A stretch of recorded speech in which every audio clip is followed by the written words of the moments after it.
Shalom, apa kabar ibu bapak dan saudara-saudara? Saya sangat yakin bahwa kita tetap penuh dengan semangat, selalu bersyukur, meskipun ada banyak tantangan kita hadapi. Tuhan Yesus baik dan selalu baik untuk kita sekalian. Karena itu mari bersama kita datang kepada Tuhan. Jangan takut, karena Tuhan pasti mengatur seluruh kehidupan kita. Sebelum kita membaca firman Tuhan, mari kita berdoa. Bapa kami di sorga, kami bersyukur kepadamu di hari ini, bahwa Engkau memberi kami kesempatan boleh berjumpa seorang dengan yang lain melalui acara saat teduh. Kami menyembah Tuhan dan akan menaikkan syafaat kami. Kami akan membaca dan merenungkan firman Tuhan. Kiranya kami dikuasai oleh Roh Kudus. Ampuni dosa kami Tuhan. Bersabdalah karena kami telah sedia mendengar. Di dalam nama Tuhan Yesus kami berdoa kepada Bapa di sorga. Amin. Ayub pasal 14 ayat 1 sampai dengan ayat 17. Firman Tuhan. Setelah mati, tidak ada harapan lagi. Manusia yang lahir dari perempuan, singkat umurnya dan penuh kegelisahan. Seperti bunga ia berkembang, lalu layu. Seperti bayang-bayang ia hilang lenyap dan tidak dapat bertahan. Masakan engkau menunjukkan pandanganmu kepada orang seperti itu dan menghadapkan kepadamu untuk diadili? Siapa dapat mendatangkan yang tahir dari yang najis? Seorang pun tidak. Jikalau hari-harinya sudah pasti dan jumlah bulannya sudah tentu padanya, dan batas-batasnya sudah kau tetapkan, sehingga tidak dapat dilangkahinya. Hendaklah kau alihkan pandanganmu daripadanya, agar ia beristirahat, sehingga ia seperti orang upahan dapat menikmati harinya. Karena bagi pohon masih ada harapan apabila ditebang. Ia bertunas kembali, dan tunasnya tidak berhenti tumbuh. Apabila akarnya menjadi tua di dalam tanah, dan tunggulnya mati di dalam debu, maka bersemilah ia setelah diciumnya air, dan dikeluarkannya lah ranting seperti semai. Tetapi bila manusia mati, maka tidak berdayalah ia. Bila orang binasa, di manakah ia? Seperti air menguap dari dalam tasik, dan sungai surut dan menjadi kering. Demikian juga manusia berbaring dan tidak bangkit lagi sampai langit hilang lenyap. Mereka tidak terjaga dan tidak bangun dari tidurnya. Kiranya engkau menyembunyikan aku di dalam dunia orang mati. Melindungi aku sampai murkamu surut. Dan menetapkan waktu bagiku.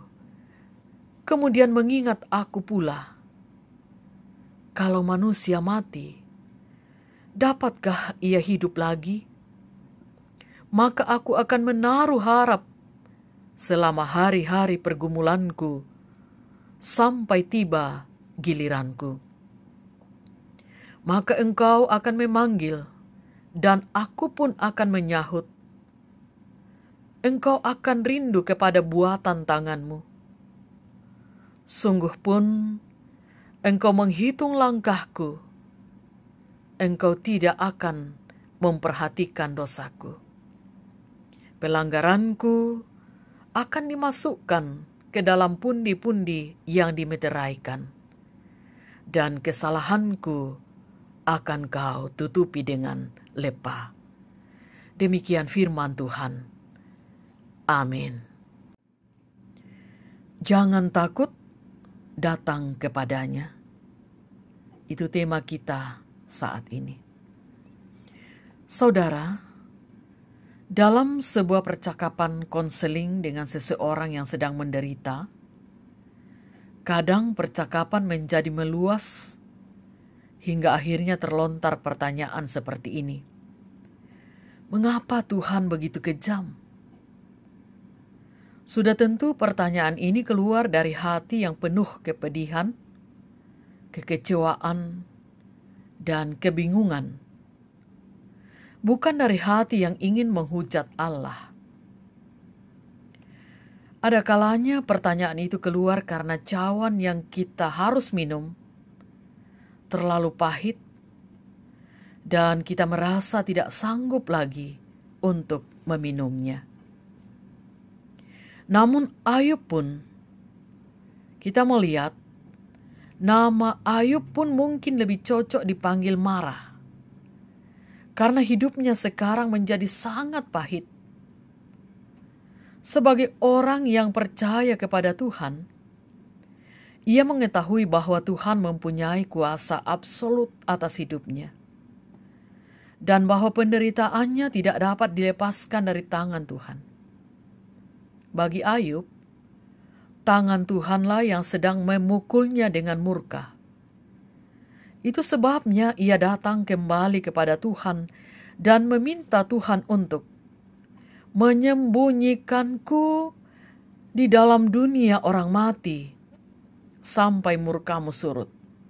Ayat 13. Di dalam kesedihan dan kekalutan, akhirnya Ayub berpikir bahwa musibah yang dialaminya merupakan ungkapan kemarahan Tuhan terhadapnya. Ayub keliru, dan kita pun sering kali keliru sewaktu menghubung-hubungkan penderitaan yang kita alami dengan kemarahan Tuhan. Benar bahwa kita adalah makhluk yang rasional, dan kita ingin menemukan jawaban untuk setiap hal yang terjadi dalam hidup kita.